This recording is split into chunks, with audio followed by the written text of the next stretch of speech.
Today I want to get into doing the motor mounts, fabricating them. I think I have an idea that's going to work for them. It's about the third or fourth idea I've had so far. I think this one is the most sound. It takes a little bit more fabricating than I was hoping, but actually, having spent a lot of time thinking about it, I think I have an idea how to do it.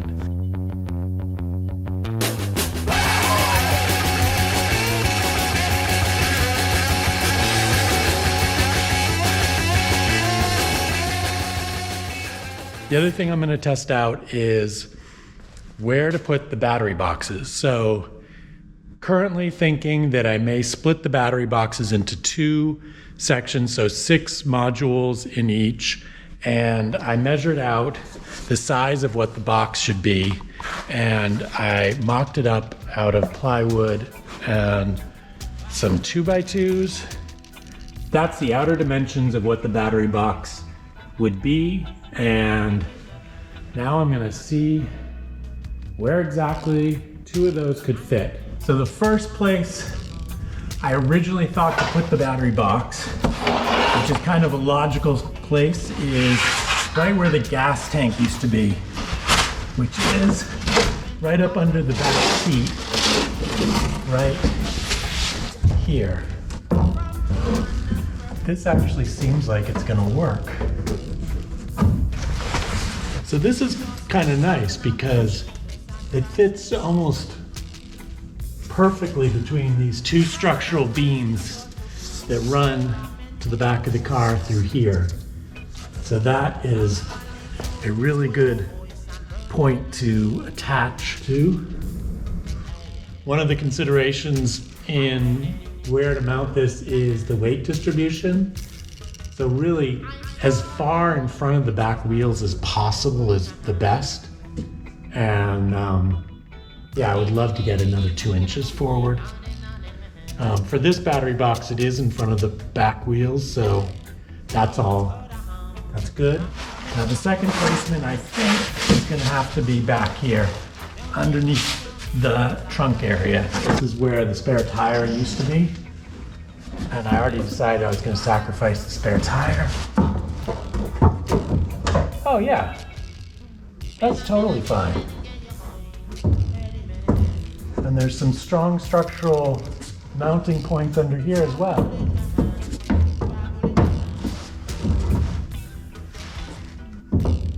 This is fully gonna work, okay.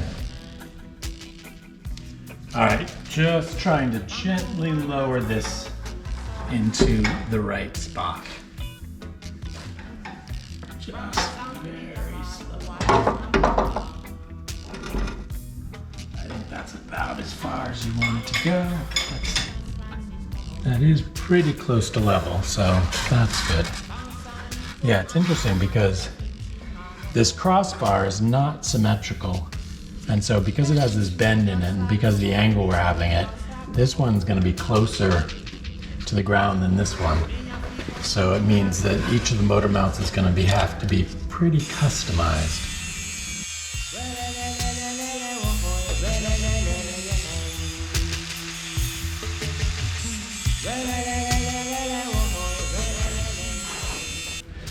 So I've cut out these plates here on both sides of this mounting bar and drilled them out, and I've got these little sheets of polyurethane between there, which will hopefully add a little bit of shock absorption or vibration dampening. And yeah, they're pretty close to being the right length, kind of reach out to the outer edges of the motor bay. So now I'm gonna take some rectangular tubing like this and cut it to mount underneath these plates. And I'll cut it at an angle so these sit vertical, and then they sit right on these beams on both sides here. And they hold the weight of the motor. Now, this side, because I did a bunch of fixes, I added brand new steel here So I think that's nice and reinforced. This side, while it doesn't have any rust, it's still really thin, like 20 gauge sheet metal. So I think I may lay down another layer of the 20 gauge metal that I have just to create an extra reinforcement there. It's kind of like the way, these are the motor mounts from the original motor, which by the way weighs significantly more than what this weighs. And the way they did it is obviously just still using this 22 gauge sheet metal, but it's wrapped around, spot welded in multiple places so that it's just designed to carry the weight spread out and not on one point. So that's kind of the idea. I think I'll probably place some metal here just to distribute the weight. Should be good and solid.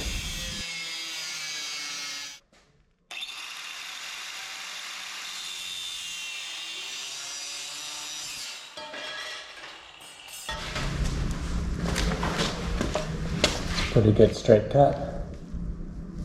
So I just cut out this plate to be a mounting point for this third arm of the mount. All right, so I started putting on this reinforcement bit onto the body, and I'll show you what it looks like right now. So it's just a piece of 20 gauge steel, just welded on top of the existing steel, just to double it up, give it some extra strength. Now I'm going to finish welding this in, get these edges, fill in these holes, and then I'll grind it all smooth and get ready to start measuring to cut those support pieces. All right, another day of motor mount fabrication. So yeah, last time we got a lot of progress in cutting and measuring stuff. If I'm lucky, I could get some stuff welded in, but it's gotta be pretty precise. So I'm gonna be measuring as accurately and carefully as I can. I think today I'm gonna start with getting this piece just in the right position and marked off. And then based on that, try and level it all up on this side. I'll get another piece cut here of the rectangular tubing, and the height of this is what's going to be really critical to make sure that the motor is level.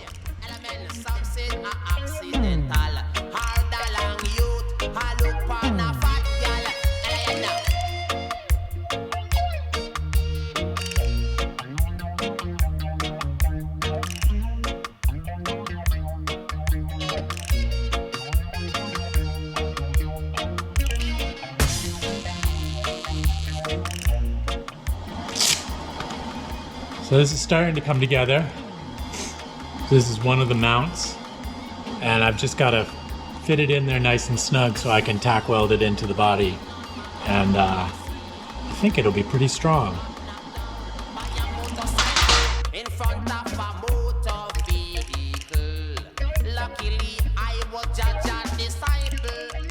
Okay, so I have finished fabricating this mount. In fact, it's still hot. Almost too hot to hold. And I am gonna tack it into place, which is a big deal.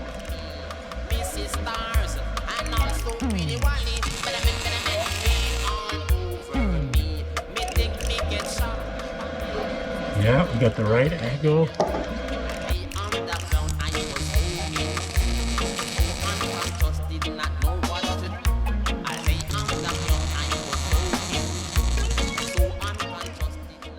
Well, what do you know?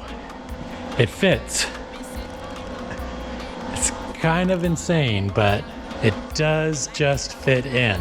That's the mount, tack welded it in, bolted in place. Here's where the other side will go.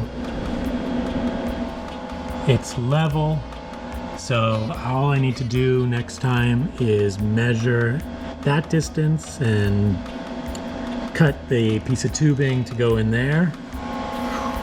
All right, that is pretty good.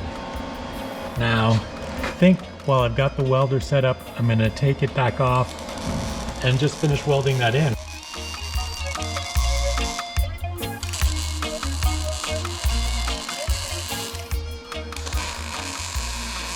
Wrapping it up for today, I got the first motor mount in, and it is partially welded in. I'll finish welding it next time, but it is in place and it lines up, and now I just need to measure the second one and get that one in. I actually am really excited that I got to this point. This is like months and months of fretting over how to make motor mounts for this motor, and I am confident now that this is going to work. It's not the prettiest thing, but I think once it's cleaned up and painted, it will look pretty nice. And it feels really rigid. With a little more welding, I'm confident that that will not move. All right, here we are, another day. Today, I intend to have the motor fully mounted. I really think I can get it completely in place, completely welded in, and stable. And I bought these urethane bushings to go on the top to help with vibration control. So now all the mounting points should have some amount of flexibility and vibration dampening. So I think it's pretty solid. So I'm gonna get to work. I'm first gonna fit the motor back in. I've got the mounts tacked in. Gonna put it back in here, tighten it all down, make sure that everything is straight and level, and then I think I'll pull it back out and I will finish weld these mounting brackets in.